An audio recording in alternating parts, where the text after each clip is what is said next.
ẹ̀yin èèyàn ọ̀rọ̀ Mohbad mọ̀ tún gbàbò mí yọ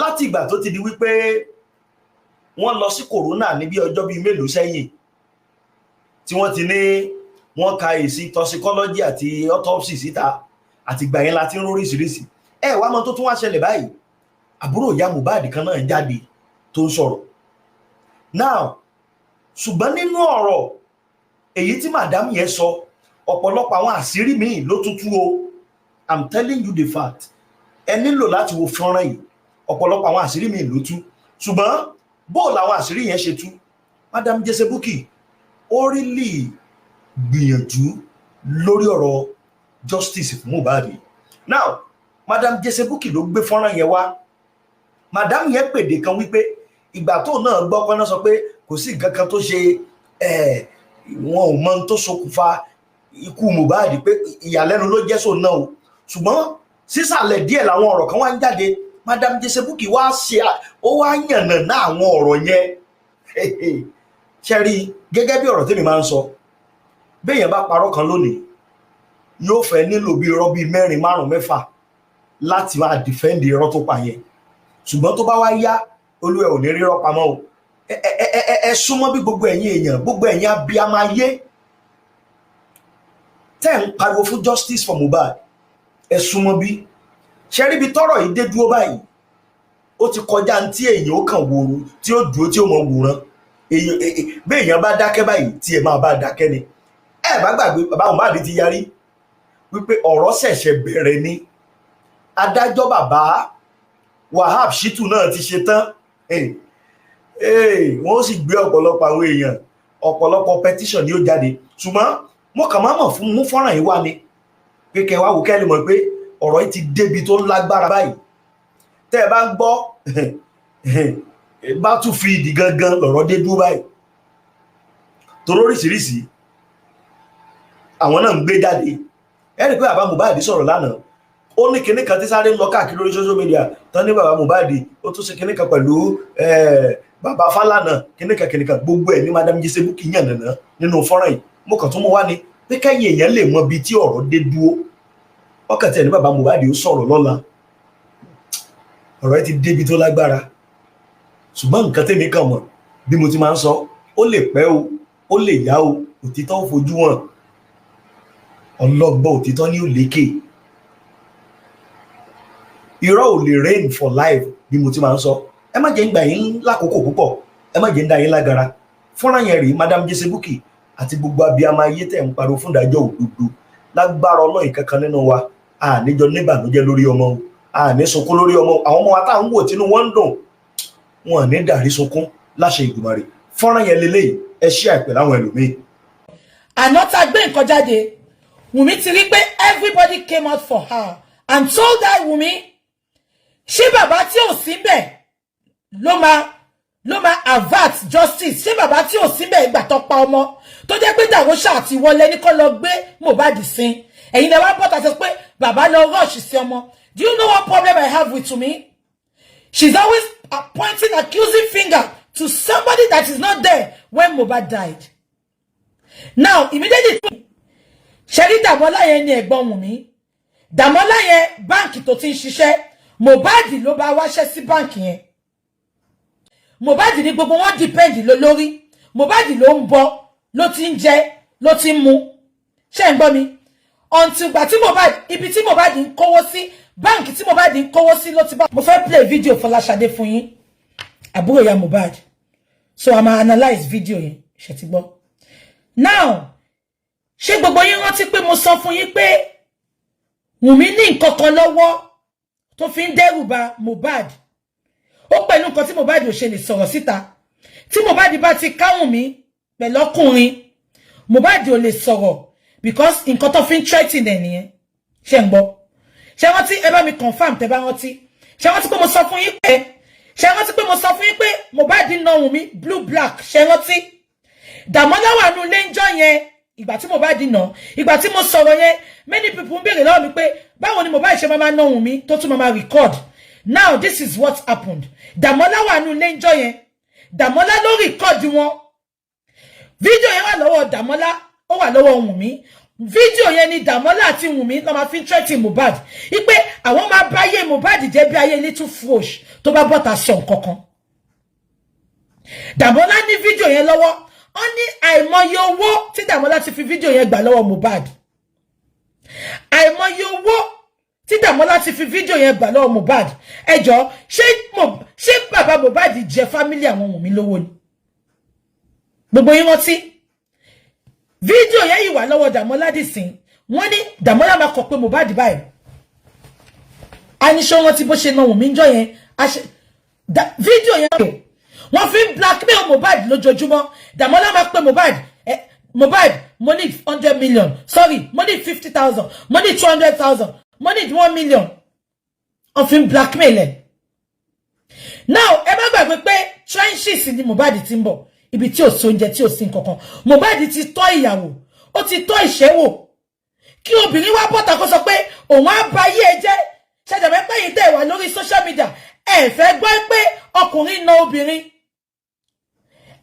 Ẹ má gbàgbé pé Kàrímọ́ sọ fún wa pé àti Wùnmí àti Kàrímọ́ sọ pé Mohbad máa ń mu gbó, ó máa ń mu tibítibí. Mo ń sọ fún yín lẹ́ni pé Mohbad mú lóòótọ́, but láti 2021 ni Mohbad ti stop gbogbo kìíní yẹn. Ọtí nìkan ni Mohbad máa mu. I am telling you this from reliable source. Mo sọ fún yín pé something is going on. Tí n bá ti get gbogbo information mi, I will come out and put it out there. All eyes are on them. I'm telling you this now. But ẹ máa wo bó ṣe ń lọ. Mohbad ò mu gbó láti 2021. Tí Bella Shmurda tó bá ti lọ sílé Mohbad lọ́jọ́ máa mu sìgá. Ó mu coke. Ó mu gbogbo ẹ̀. Tó sọ pé ṣẹ́rí ìtorí ẹ̀ lọ ṣe lè wá sọ fún wa pé drug tí Mohbad mu ló pa. Mohbad ti stop láti máa mu drug láti 2021. Bella Shmurda ló máa wálé tó bá wálé bẹ́ẹ̀ yẹn wọ́n á jọ bọ́ síta wọ́n á mu sìgá. Mohbad ò mu drug kò tiẹ̀ mu drug rí. Igbó wọn ló mu yẹn ó mu sìgá dáadáa tẹ́lẹ̀ ṣùgbọ́n ọtí ló sọ pé ó mu sìn. Ọtí ó mu dáadáa ó mu ọtí gidi gan. Yes. Mohbad ò mu gbó 2021 ló ti stop. So mo mọ̀ nǹkan tó dé tí Kàrímọ́ àti Wùnmí ṣe sọ pé igbó ti fẹ́ yà ń wèrè ipò fẹ́ gbé lọ sí ṣe wọ́n ti pé Kàrímọ́ sọ lọ́dọ̀ Daddy Freeze ó lóun máa prescribe oògùn tó máa lò fún ipò wọ́n fẹ́ gbé lọ sí ilé àwọn wèrè ṣe wọ́n ti pé tówó jẹ́ celebrity wọ́n ní kó máa treat ẹ̀ nínú ilé ipò lòun máa prescribe oògùn fún ṣe wọ́n ti.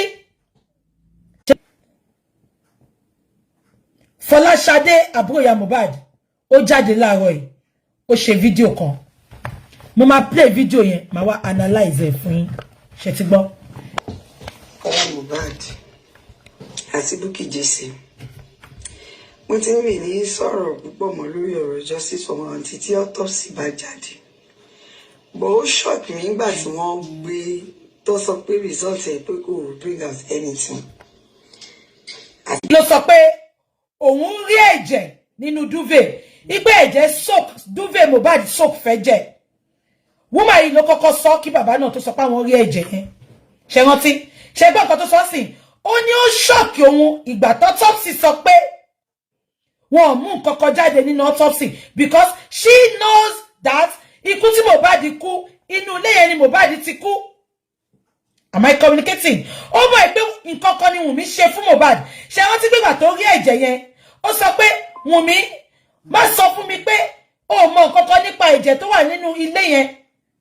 Ó ní ṣọmọ pé mo ti fẹ́ béèrè lọ́wọ́ ẹ̀ tipẹ́ àǹtí mi. Ó ní ṣọmọ pé mo ti fẹ́ béèrè lọ́wọ́ ẹ̀ tipẹ́ àǹtí mi ló sọ pé ká má tí béèrè lọ́wọ́ ẹ̀ pé nǹkan kan wà to what killed Mohbad than nǹkan táwa ń rí. Ìtorí ẹ̀ ní Fọláṣadé ṣe sọ pé ó ṣọ́ọ̀kì òun. Ẹ jẹ́ ká máa gbọ́ lọ. Báyìí lọ́kàn mi sì bàjẹ́ àmúdẹ fi pé. Ṣẹ́gbọ́ ó nígbà tó sọ pé wọn ò rí nǹkan kan nínú. Mo dẹ̀ ń sọ fún yín lénìí. I'm challenging Lagos State government. Ẹ bá mi di ọ̀rọ̀ ẹ mú sọ́wọ́ sí yín. They did not send any autopsy abroad. We are going to be bringing the evidence soon. We are making our investigation. Nothing was sent to abroad. Ẹ bá wa pè Lagos State government. Pathologist tó lọ ṣe nǹkan tó ṣe yẹn. Òkúta ló lọ lò tó sọ pé wọn ò rí nǹkan kan. They did not take anything abroad. I'm saying this now with my full chest. Was sent in Kokosi abroad. Irrelevant autopsy. Nothing was sent abroad. Nothing whatsoever was sent abroad. Was sent autopsy Kokosi abroad. Irrelevant. We are doing our investigation. And when we put everything together, we are going to put it out there. Was sent. We will challenge them. We want the name. We want the time. That is a fake autopsy. Fake from the pit of hell. That is a fake autopsy. That is not Mohbad's autopsy. I am saying it with my full chest. If they think I'm lying, let them take me to court. That autopsy is a fake autopsy from the pit of hell. Nothing was sent to America. Nothing whatsoever. But we are doing our investigation. We will let you know. They failed Mohbad while he was alive. Mohbad was crying for help. Mohbad was reporting Oba Elegushi that when you call up petition, one ju petition enu. Omo tu kuto etun sọ fún wa sí pé autopsy le read koko ni kure. E wa sọ fún mi pé autopsy Mohbad le gbe síta yẹn. That is a fake autopsy from the pit of hell. That is never Mohbad's autopsy. Ṣé gbọ́ tí Fọláṣadé Aburo Iya Mohbad sọ. Ó ló shock òun. Ó nínú òun bàjẹ́ ìgbà tó sọ pé wọ́n rí nǹkan kan ní nǹkan tó pa Mohbad. Ẹ má gbọ́. Mohbad àti Bukky jesse. Mo ti ń rí sọ̀rọ̀ púpọ̀ mọ́ lórí ọ̀rọ̀ justice ọmọ àǹtí tí autopsy bá jáde. But ó shock mi nígbà tí wọ́n gbé tó sọ pé result ẹ̀ pé kò bring out anything. Àti báyìí lọ́kàn mi sì bàjẹ́. And mo dẹ̀ feel pé the same thing jẹ́ kó máa ṣẹlẹ̀ sí i. Kò ń ṣe pé kẹ́ máa drag ẹni. Bàjẹ́ ni. Ó nítorí pé àwọn tó jẹ́ kó fún wa ní good result. Fọláṣadé mọ̀ pé ikú lásán kọ́ ni Mohbad kú. Ó mọ̀ pé ọwọ́ ọ̀hún mi wà nínú ikú Mohbad. Ṣé gbọ́? Ó jẹ́ kí inú wa máa bàjẹ́ ni pé àwọn ìjọba tó jẹ́ kó fún wa ní good result. Wọ́n fún wa ní good result. This is somebody tóun náà wà níbẹ̀ ìgbà tí wọ́n sọ pé Mohbad kú.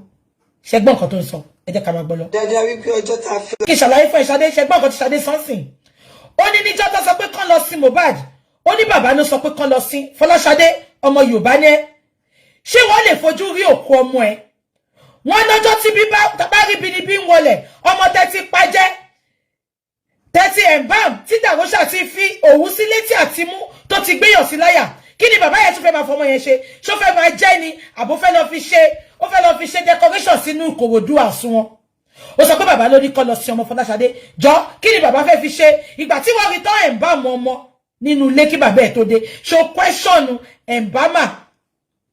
Ṣó question bí bàbá yẹn dé ni bàbá yẹn ṣe ń sọ bó ṣe máa ṣe ọmọ yẹn. Ìwọ tí wọ́n sọ pé kó lọ sí ọmọ. Jọ kí ló fẹ́ ṣe sí ọmọ tó ti dí létí, tó ti dí nímú, tó ti ẹ̀mbám tí Darosha ti ẹ̀mbám.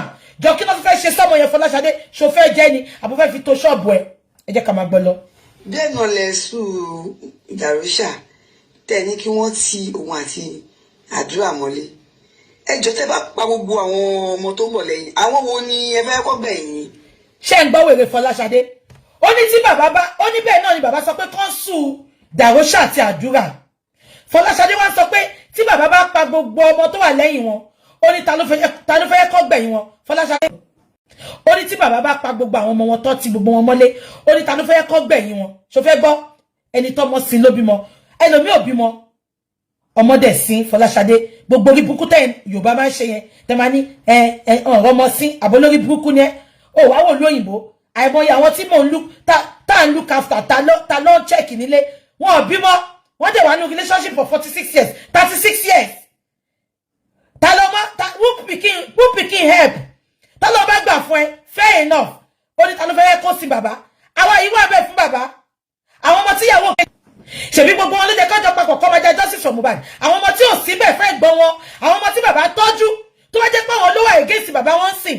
Òun ni wọ́n sọ pé wọn olùfẹ́ kọ́ sí wọn. Fọláṣadé lọ yọ ìdọ̀tí tó wà létí ẹ̀. Àìmọye ọmọ tó máa sin bàbá. Lẹ́yìn Mohbad àti Ìbùkún àtàdúrà, bàbá ní àwọn ọmọ míì. Ẹ má ro àwọn ọmọ lọ́mọ pin. Bó ṣe bí àdúrà, tó ṣe bí Ìbùkún, tó ṣe bí Mohbad, bẹ́ẹ̀ ni bàbá ṣe bí àwọn ọmọ yẹn. Ṣé fẹ́ gbọ́? Ẹ ti rò wọ́n pin lójú wa àti ẹ̀gbọ́n ẹ̀. Àwọn ọmọ tó kù yẹn wọ́n máa ṣe rere. Àwọn dẹ̀ ló máa sin bàbá wọn. Kò fuck off. Olóṣì. Ni ẹ lè fẹ́ fi kájò bàbá. Ẹ jẹ́ ká máa gbọ́. Ẹ dẹ̀ mọ̀ dáadáa wípé ó ní bàbá mọ̀ pé kí Mohbad tó kú ọ̀rẹ́ lòun àti Darosha nǹkan tó wá jẹ́ kí Darosha rò nìyẹn kó fi sọ ikú tó pa Mohbad fún wa ṣùgbọ́n reverse is the case gbogbo yín ṣe bó ṣe wù yín tẹ́ bá ro dáadáa tí Mohbad ṣe fún yín ni ẹ ní máa ṣe bó ṣe wù yín ṣe bẹ́ẹ̀ gbọ́ pé òun ló sọ sìn ó ní kí Mohbad tó kú ó ní bàbá mọ̀ pé ọ̀rẹ́ lòun àti Darosha ó ṣe wá jẹ́ pé tí Mohbad kú tó Fọláṣadé ìwọ ṣe bá Darosha sọ̀rọ̀ pé kó sọ nǹkan tó mọ̀ kí ló ní tí Darosha lọ́ra pikin ẹ jẹ́ ká máa gbẹ́ lọ. Why are you dragging him? Why? Ṣé fẹ́ kí gbogbo àwọn ọmọ kéékèèké àwọn ọmọ tó tún kù tá àwọn olójú ṣé fẹ́ kí kan ṣe wọ́n ni tí wọ́n bá tiẹ̀ sọ fún yín tí Bukky jẹ́sẹ̀ báyìí. ṣé ń gbọ́ wèrè ó ní ṣé bàbá fẹ́ jẹ́ kí nǹkan ṣe gbogbo àwọn ọmọ tó kù jọ kí ni wíwà láyé wọn dà fún bàbá àwọn ọmọ tí Mohbad tọ́jú tó gbé ṣe rí pé Fọláṣadé tí mo rò bí òun tiẹ̀ nílàkàyè díẹ̀ ju ẹ̀gbọ́n ẹ̀ lọ ṣe rí pé òun gan olórí burúkú ni ẹ jẹ́ ká tún gbọ́ ń bọ̀. àwọn olójú ṣé fẹ́ kí kan ṣe wọ́n ni. ẹni sùn ń bọ̀. ẹ̀yin sọ wípé nǹkan tẹ́ ń ṣe dà ṣé ìgò fúnra yẹn lè rò ni tẹ́ bá ṣe ń drag irun tẹ́ ń drag. olóṣì kí ló ń dárúkọ mi fún the fact pé mo ń support bàbá pé ẹ pa ọmọ nípa burúkú why you mentioning my name ogun tẹ́ ń ṣe òtí tó ẹ jẹ́ ká máa sọ lọ.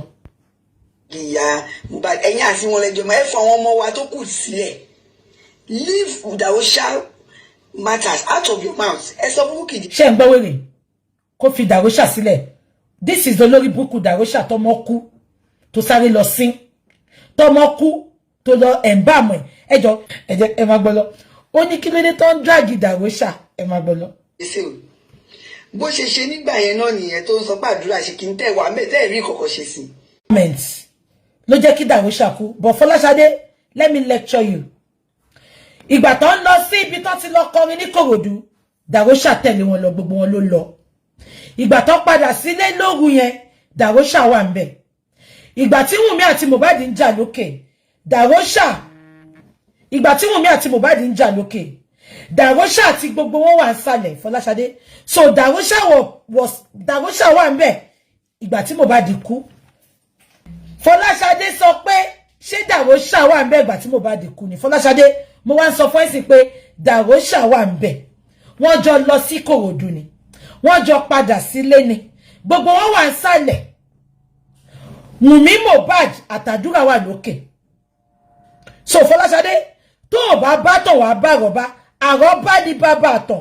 àti Mohbad kú ṣùgbọ́n pé wá ni ṣùgbọ́n ọ̀sẹ̀ ni ó sẹ́yìn náà tú ẹ̀ ọ̀sẹ̀ ni ó sóhun òun ló lè sẹ́ndì gbogbo àwọn nǹkan tó. ṣe rí pé Ṣadé is not informed Fọláṣadé is not informed ó ní wọ́n sẹ́ndì owó sí bàbá wọ́n sẹ́ndì owó sí Darosha náà irọ́ ló pa wọ́n gbé fóònù wá fún bàbá God bless you got it ìgbà tó sọ pé ó fẹ́ fún bàbá ní 2 million bàbá ní mo bèrè lọ́wọ́ bàbá sọ pé transfer ló fẹ́ ṣe wọn kò cash wá ó lóun dẹ̀ ní kó transfer ẹ̀ fún Darosha gba gbogbo 2 million ó lọ ra pikin coffin ṣe rí pé Fọláṣadé ti confam sìn àdúrà àti Darosha tó sọ pé àdúrà ló ẹ̀ bá mu Mohbad Fọláṣadé confam ẹ̀ máa gbọ́ lọ ṣe rí pa ti òótọ́ ti yọ́ mi báyìí máa send kíní sí bàbá àdúrà tó sọ pé òun lòun ẹ̀ bá Fọláṣadé confam sìn ó nígbà tí bàbá wọn kú Darosha ẹ̀ ń bá ẹ̀ máa gbọ́. ẹ kó ṣe gẹ́gẹ́ bí ẹ̀gbọ́n ẹ̀yin náà sọ nígbà yẹn pé ẹ trust ẹ̀ tẹ́ ẹ bá mọ̀ tí kò bá dà báwo lè fẹ́ trust ẹ̀ ṣe bí àjọ wa mẹ́ta sọ fún mi pé ká wá sí lọ́jọ́ ẹ̀ ẹ̀dẹ̀ ní kò sí tẹ́ bá dẹ̀ ti ṣe mistake yẹn ẹ tẹ́tí bọ́tà ọjọ́ ìlẹ̀ ni ẹ wọlé tọkọ. confam sí pé Darosha ló ẹ̀ ń bá abẹ́gbọ́ Fọláṣadé ti confam ipe Darosha ló ẹ̀ ń bá ẹ máa gbọ́ lọ. why you tẹ́tún pan lórí àwọn mistake táwọn ẹlòmíì ṣe ẹnu ẹ̀ ń bá mẹ́ wọ́n gbé ọ̀sìn láyà. ẹ máa gbọ́. ṣé yẹn là ń sọ nísìnyí àbí result autopsy dẹ̀ kọ́ fún wa tó fún wa ẹ gbé orúkọ Darosha kó lẹ́nu yín o torí embalming tó ṣe is a local embalming kì í ṣe embalming tó fún ní anything kò fún abẹ́ kí ló dé tẹ́fẹ́. ṣé mo wáyé ti gbọ́ ẹ gbé orúkọ Darosha kúrò lẹ́nu yín o ìtorí embalming tí Darosha fún Mohbad is a local embalming ẹ bá mi pé Darosha kí ló dé tí Darosha sọ pé àdúrà ló embalm ṣe rí pé kọ́ tí òótọ́ ti ń jáde ṣé gbogbo yín gbọ́ bẹ́ẹ̀ yẹn ṣèbí Darosha sọ pé àdúrà ló embalm Fọláṣadé ti confirm fún wa sí pé Darosha ló embalm ṣé pa àwọn pípọ̀ ìmọ̀ nǹkan tó pa Mohbad gbogbo wọn kàn parọ́ fúnra wọn irọ́ ń parọ́ fúnrọ́ ṣé pé Fọláṣadé ti tú àṣírí báyìí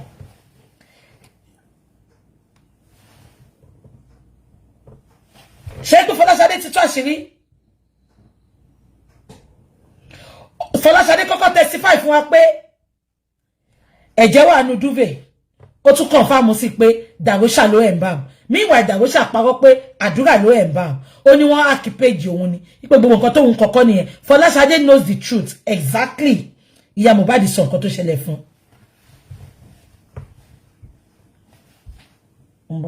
hold on.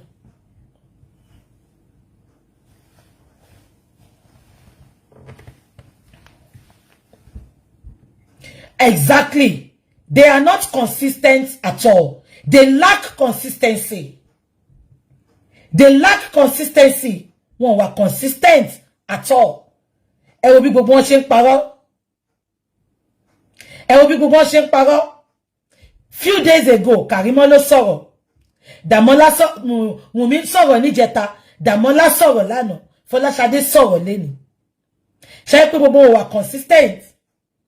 Ẹjọ́ tẹ́ bá ti follow baba Mohbad lórí TikTok ẹ lọ follow wọn baba fẹ́ jáde lórí TikTok lọ́la wọ́n fẹ́ ṣe live show wọ́n fẹ́ sọ àwọn ọ̀rọ̀ ńbẹ̀ ẹ lọ follow baba wọ́n ti sọ pé kí baba má jáde kí baba má sọ kó má dákẹ́ mọ́ baba needs to talk there's a reason for his talking ṣé ń gbọ́ mi that is an advice from me fẹ́ tó fún wọn advice yẹn but his lawyers know about it that baba is going to be talking back to back now.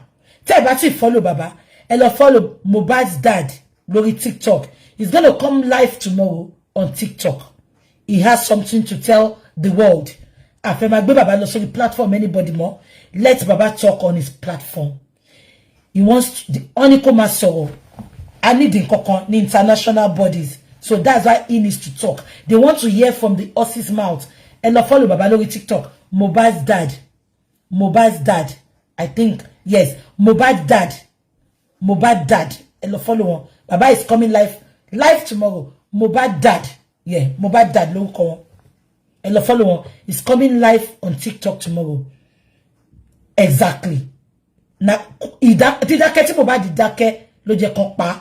Baba o dake mo. And we don't want him to go on anybody's platform. He has his platform. Follow him on TikTok. He's going to make a live video there tomorrow.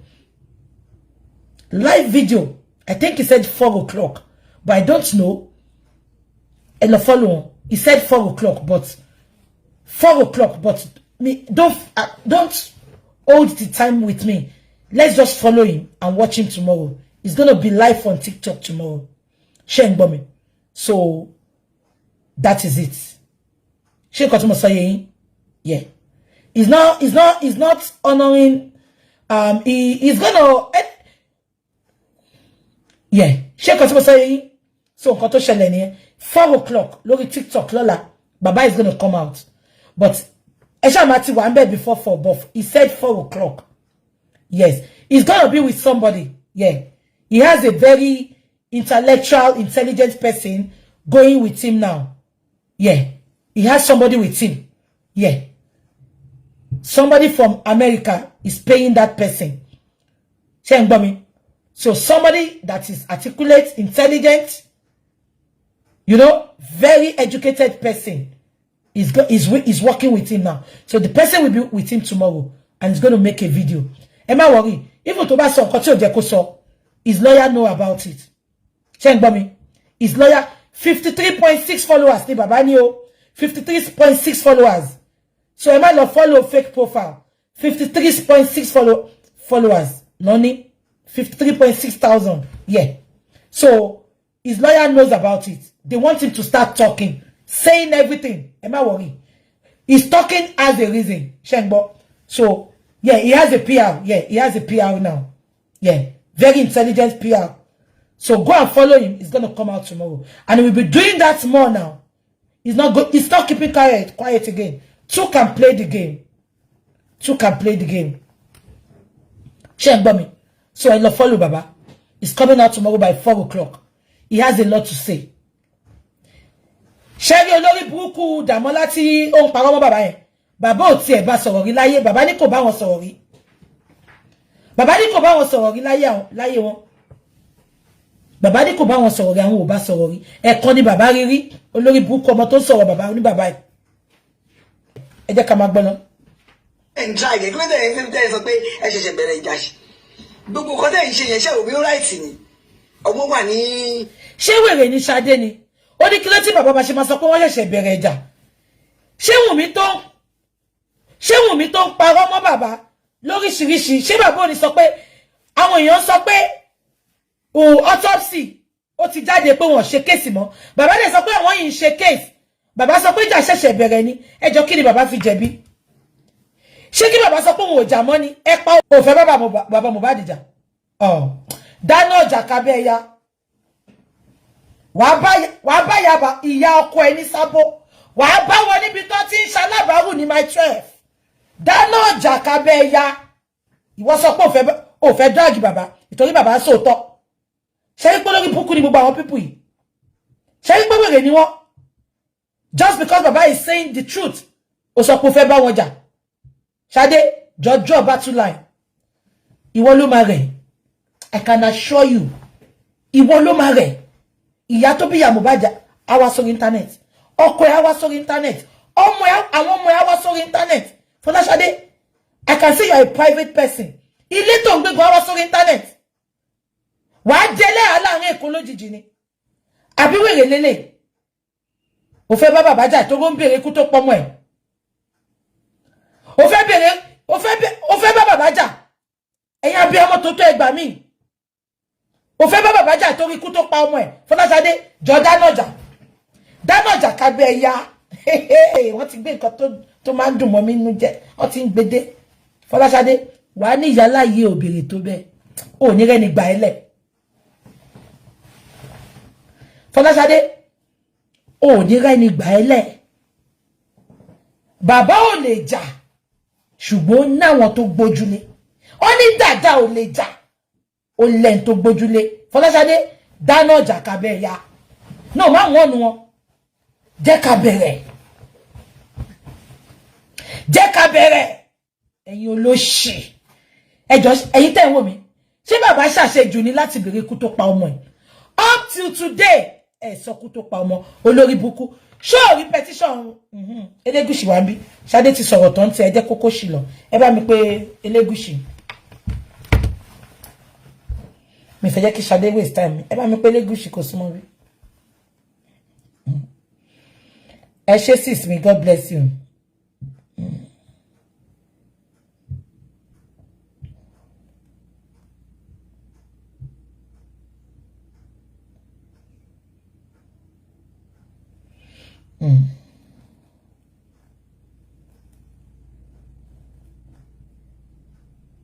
Okay, ma farabalẹ̀ wo kíní ni.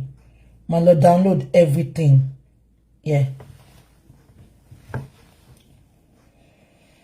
Mo fẹ́ fi nǹkan kan wọ̀nyí. Òkú táwọn Nigerian government sọ pé ó ti decay. Màá fi wọ̀nyí bó ṣe gbé òkú Mohbad jáde ńsìn kí gbogbo yín wò, ṣé ti gbọ́. Ẹni sọ̀rọ̀. Màá fi wọ̀nyí bó ṣe gbé jáde kí gbogbo yín bá wa wò. Ẹ dúró, ó ń rò lọ́wọ́. Òkú tó sọ fún wa pé ó ti jẹrà.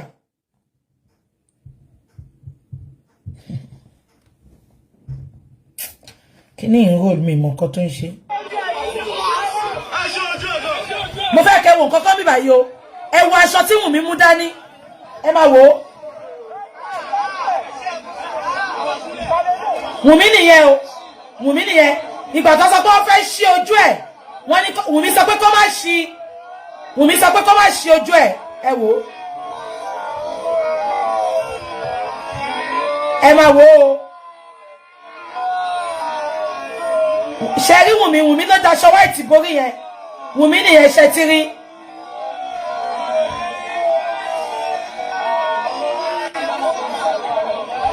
Ẹ máa wo Wùnmí o.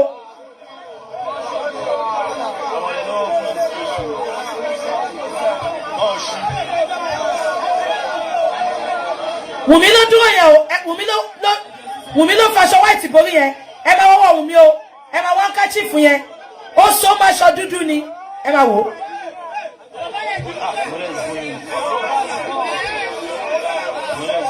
Ẹ fojú yín sí o. Màá gbé fídíò ìsórí wọ́ọ̀lù mi. Ẹ máa wò.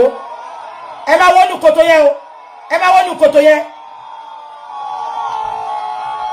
Ẹ wọ́nú kòtò yẹn. Ẹ wò. Ẹ máa wò. Ẹ máa wò. Ẹ máa wò. Ẹ máa wò. Wùmí ti jú sí. Ṣẹ́tírí. Ṣẹ́tírí. Ẹ ti rí. Ṣẹ́tírí. Ṣẹ́tírí. Ṣẹ́rí ṣá. Ẹ sọ fún mi ṣẹ́rí. Ṣé gbogbo yín rí?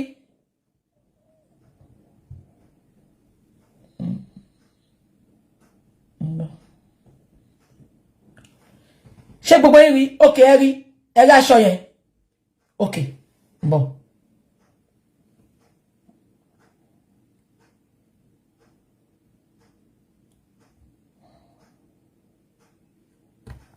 Bọ̀.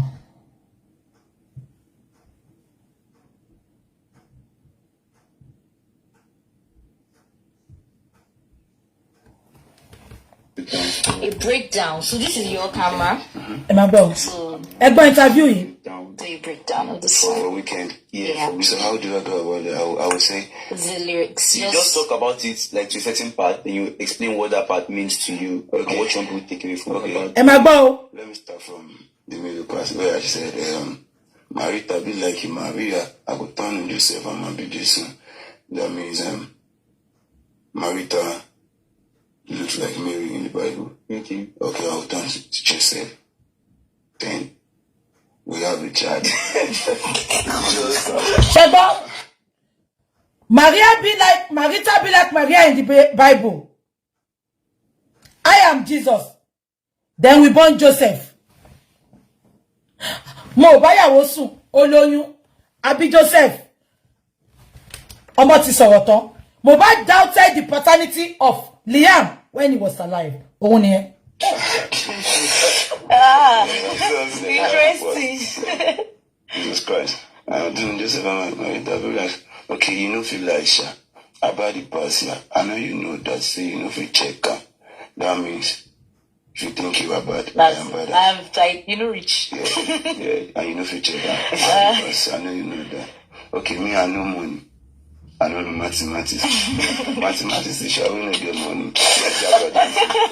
So that one I used to listen to Psalms of Dances. So I had a line in my head. Mathematics, yeah. So mathematics teacher we don't get money because we used to see money on the board. Where is it now? So it's like Jantis, man. Yeah. And you don't need to know mathematics before you can count money. Yeah. Honestly. Yeah. That's the truth. Sheba. I love that. I love that you're full of cruise. And you know the burúkú tẹ́ sọ pé Mohbad never doubted the paternity of Tata. He has been doubting it. Mohbad told his father about the paternity. Ṣé ń gbọ́? Mo bọ̀. Ẹni sùúrù.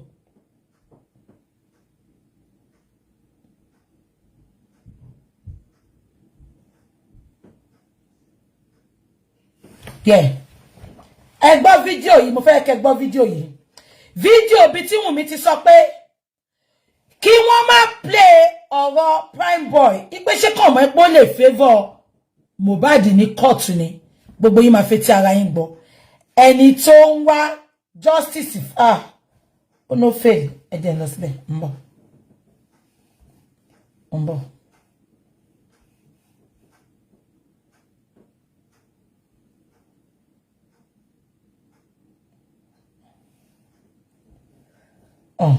PA gbogbo nǹkan tẹ́ forward sí mi yẹ forward àwọn nǹkan tí mo fẹ́ fún Lamidi. Now ẹ jẹ́ kí sọ kíní kan fún yín.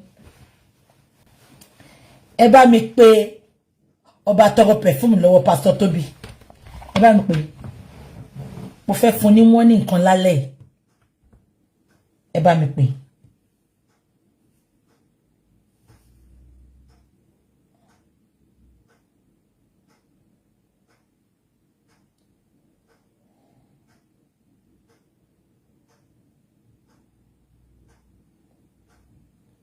Ẹ má bínú.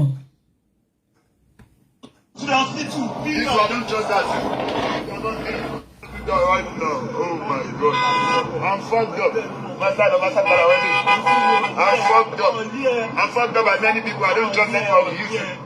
We are going to the hospital. If I don't trust that, you're not there. If there's Cynthia, and you know I'm there. Hospital, I will just hospital. Yeah, I'm going to the hospital. You will drop me. Where you drop me?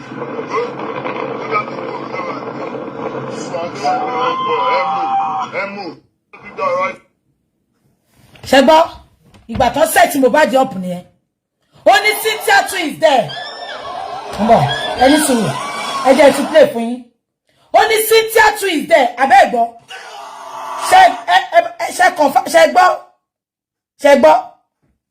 Ṣé confirm.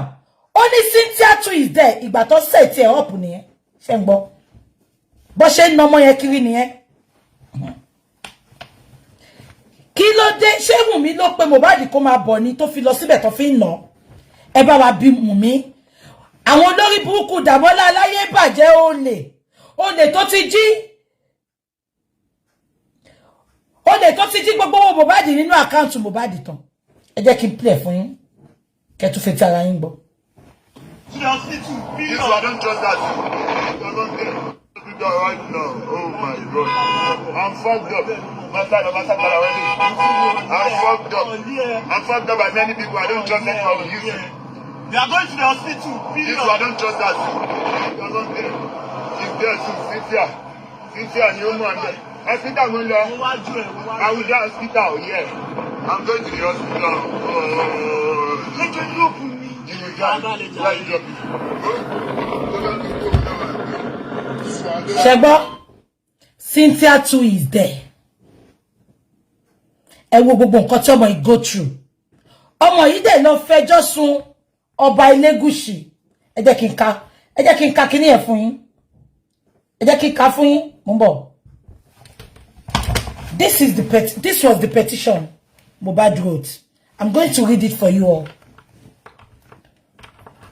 To the Assistant Inspector General of Police, the Nigerian Police Force Criminal Investigation Department, Alagbon Close, Ikoyi. Petition threat of life. Petition of threat to life. Malicious damage of properties. Value the sum of 5 million naira. Assault, occasioning harm. Oppression. Oppression and conduct likely to cause breach of peace against Salaye Elegushi, Elele Obele, and others. I, of the above name address, a law-abiding citizen and a musician, bring to your notice the assault and threats to my life by the above mentioned person. On the 25th of June, 2023, while I was having a video shoot with another artist, Zlatan Ibile, the above mentioned person, numbering about 15, led by Salaye Elegushi, invaded the premises with dangerous arms such as guns, cutlasses, etc., where I was shooting video, and scattered the whole process of the shooting. They damaged the equipment. TikTok tilo. Edroki TikTok pada.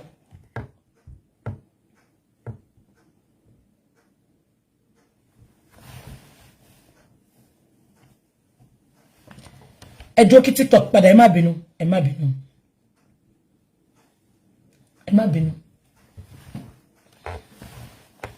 Ohun gbengbe mi bo tin ba mu nǹkan. TikTok ma mú mi wálẹ̀.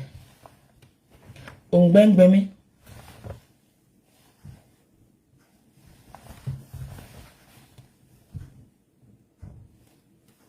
Tá bá ti ṣetán ama tí bá ti sinmi a lọ sórí YouTube. I try YouTube yẹn ṣe gbọ́ bí ó ma work. Because mo ní fẹ́ jẹ́ ká try ẹ̀. Níjọ́ tá bá fẹ́ ṣe show kó má waste time wa. Yeah. TikTok ti bẹ̀rẹ̀. Any suki TikTok bẹ̀rẹ̀.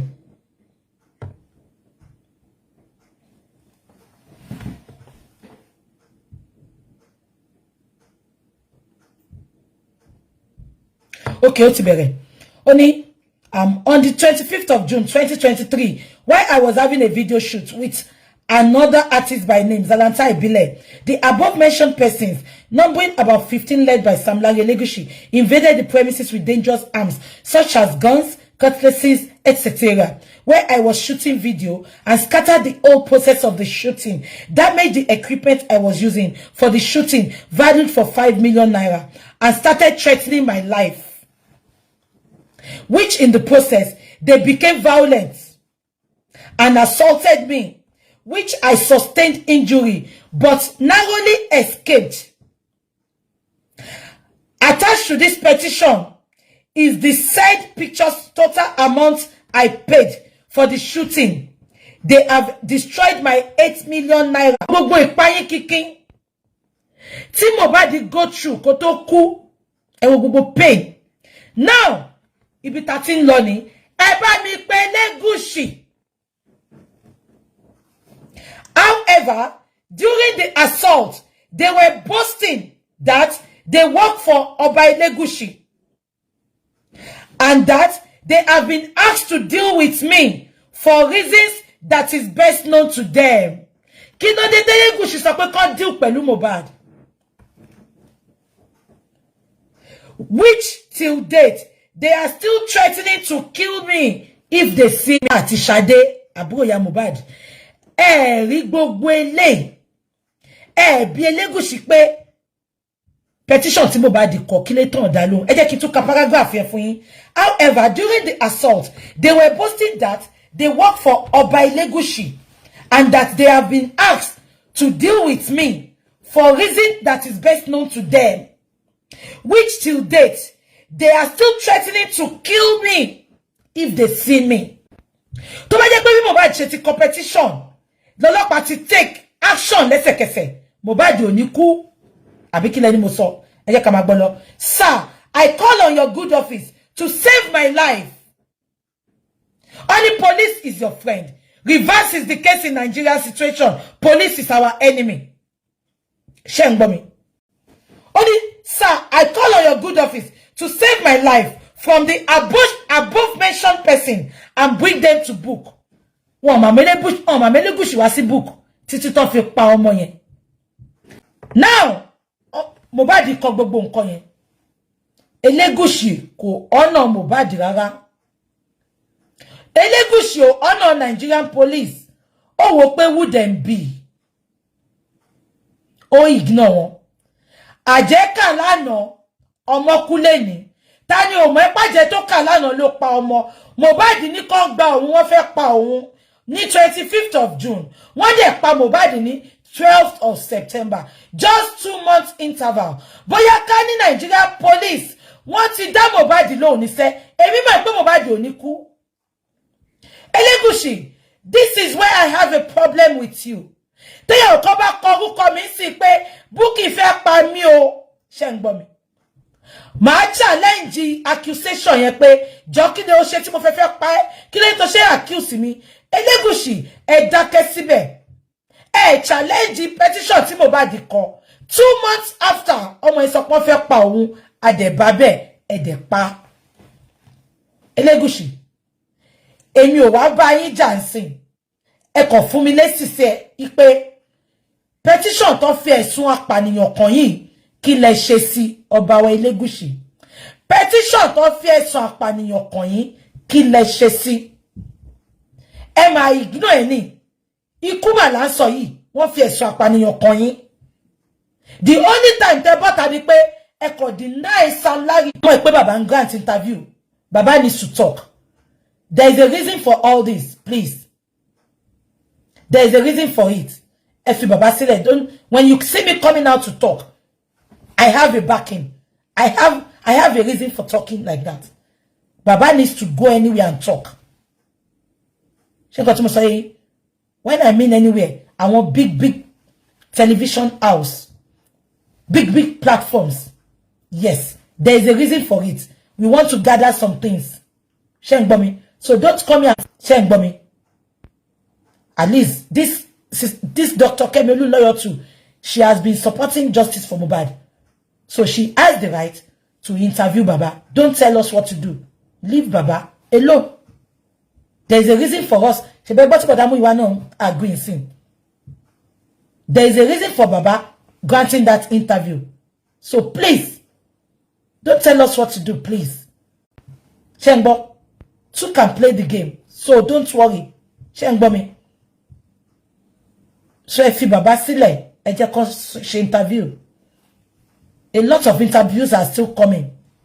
Yeah, his lawyer told him to start talking. Yes. San Wahab, she too told Baba to start talking. Talking. If he can go on his own chat and Bashimama won't talk about Mohbad will come. Shengbo. Yes. Wahab, she too knows about Baba's talking. Shengbo. There's a reason for him telling him to talk. Speak out. Speak. Speak.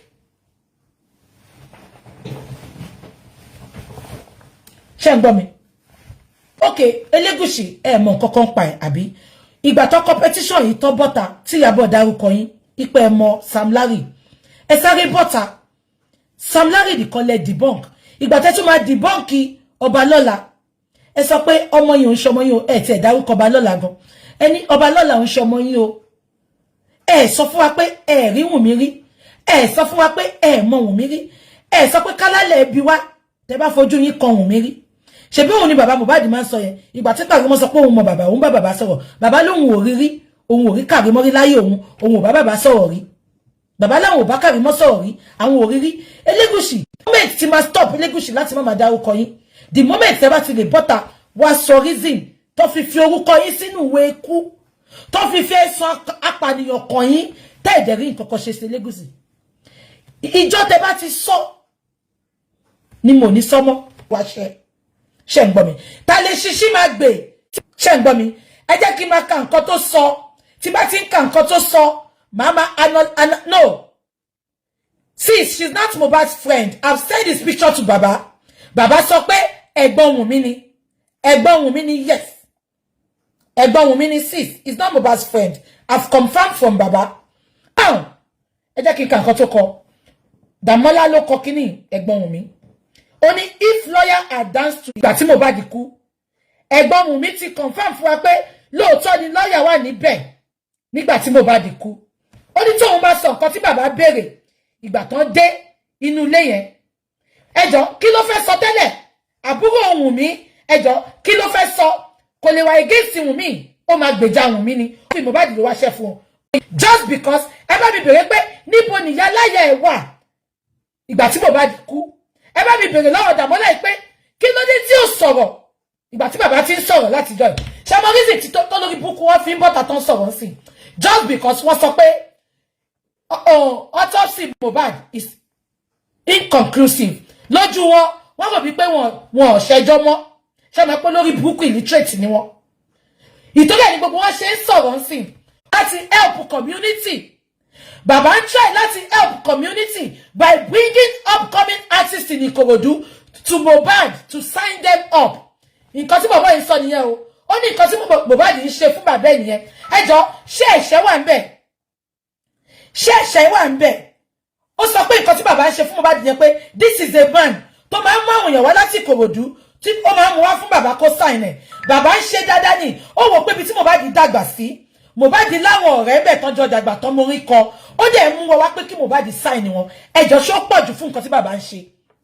Ṣó pọ̀ jù olórí burúkú Dàmọ́lá. Mohbad ló fi síṣẹ́ o. Ẹ bá mi máa gbọ́ lọ. Ó ní since we all decide to wash our dirty linens. Dàmọ́lá dirty linen wo ló ní?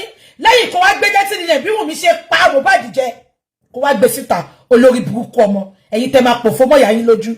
Ó ní because aláyé bàjẹ́ yìí ni. Wọ́n ní lẹ́yìn ọ̀rọ̀ ẹgbẹ́ ọ̀kan tó sọ mí.